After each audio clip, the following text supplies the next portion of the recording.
రీసెంట్గా మనం పెట్టిన వీడియోల్లో మన సబ్స్క్రైబర్ ఎవరు అమ్మఒడి గురించి తల్లి వందనం గురించి అడిగారు. ఆ వీడియో గురించి మనం ఇప్పుడు తెలుసుకుందాం. రీసెంట్గా మనం ఒక వీడియో పెట్టాం పెన్షన్ల గురించి. ఆ వీడియోలో తల్లికి వందనం అమ్మఒడి గురించి కూడా అడిగారు. ఆ వీడియో గురించి చెప్పాలని ఈరోజు నేను ఈ వీడియో చేస్తున్నాను. అమ్మఒడి ఏ డేట్ని ఇవ్వబోతున్నారు, అమ్మఒడికి అర్హతలు ఏంటి ఇప్పుడు తెలుసుకుందాం. అయితే అమ్మఒడికి అర్హతలు అయితే కొన్ని ఉన్నాయి, షరతులు కూడా ఉన్నాయి. ఈ అమ్మఒడి మనం తీసుకోవాలంటే ముందు మనం ఇవన్నీ మనం ఖచ్చితంగా మన దగ్గర ఇవన్నీ ఉండాలి.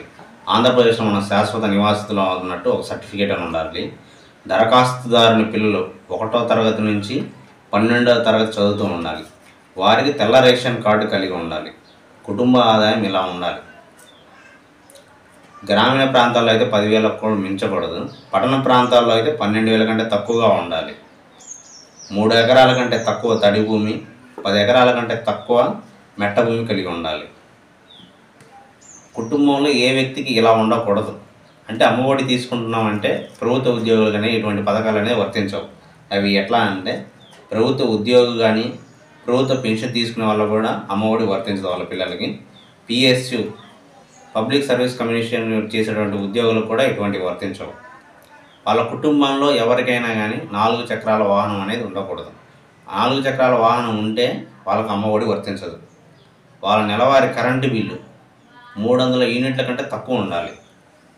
కుటుంబ సభ్యులు ఎవరు ఆదాయ పన్ను కట్టకూడదు.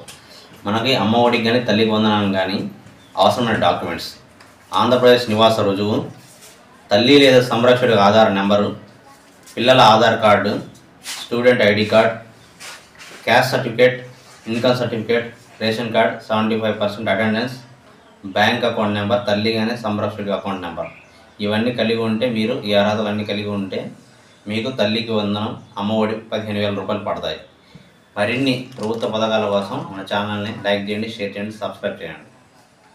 వందనం డబ్బులు ఎప్పుడు వేస్తారు? ప్రభుత్వం ఇంకా ఉత్తర్వులు జారీ చేయలేదు.